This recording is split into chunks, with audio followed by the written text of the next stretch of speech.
민주당 이재명 대표님의 외교안보 특별보좌관으로 김현종 전 통상교섭본부장님이 임명되었다고 합니다. 그런 의미에서 오늘 김현종의 협상 일화에 대해 얘기해볼까 합니다. 노무현 정부 한미일대 협상 당시 미국은 한국의 자동차, 농산물, 지적재산권 등에서 불리한 조건을 요구했습니다. 하지만 김현종은 미국의 요구에 쉽게 물러서지 않고 협상장에서 미국을 거세게 몰아붙였다고 합니다. 미국이 한국 시장 개방을 압박하자 그는 그럼 우리도 미국산 자동차 수입을 줄일 수밖에 없다 라고 강하게 대응하며 미국 측 협상단을 당황하게 만들었죠. 결과적으로 한미 FTA는 한국의 유리한 조건을 많이 반영한 협상으로 마무리되었고 지금까지도 중요한 경제 협정으로 남아있습니다. 두 번째, 노무현 전 대통령은 그를 가리켜 내가 가장 믿는 사람 중 하나 라고 했을 정도로 신뢰했습니다. 한미 FTA를 추진할 때 정부 내에서도 반대가 많았지만 김현종은 국익을 위해서 반드시 해야 한다 며 끝까지 밀어붙였습니다.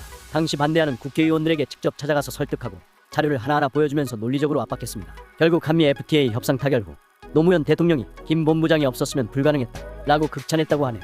세 번째는 문재인 정부 시절 김현종 특보는 다시 통상교섭본부장으로 복귀하여 트럼프 행정부의 보호무역주의에 맞섰습니다. 당시 트럼프 대통령이 한미 FTA 재협상을 요구하며 한국이 미국을 이용하고 있다 고 발언하자 김현종 특보는 한미 FTA는 미국에도 이득이 되는 협정입니다. 만약 미국이 손해를 보고 있다면 그것은 미국이 협상을 잘못한 것이지 한국의 문제가 아닙니다 라고 단호하게 대응했습니다. 이러한 직설적이고 강경한 협상 태도 덕분에 한국은 크게 불리하지 않은 조건에서 협상을 마무리할 수 있었습니다. 김현종 특보는 협상장에서 한치의 양보도 하지 않는 강한 협상 스타일을 가지고 있어 양복 입은 글래디에이터라는 별명을 얻었습니다. 그는 미국, 유럽과의 협상에서 절대 쉽게 YES를 하지 않는 것으로 유명합니다. 한 협상 자리에서 미국 측이 이건 미국 정부의 공식 입장입니다 라고 말하자 김현종 특보는 제가 한국 정부의 공식 입장입니다 라고 응수하며 기싸움에서 밀리지 않았다고 합니다. 이러한 강한 태도 덕분에 상대국 협상팀도 한국 측을 쉽게 압박하지 못했다고 합니다. 이재명 대표를 잘 도와서 미국과의 관계도 잘 살펴주시길 바라봅니다.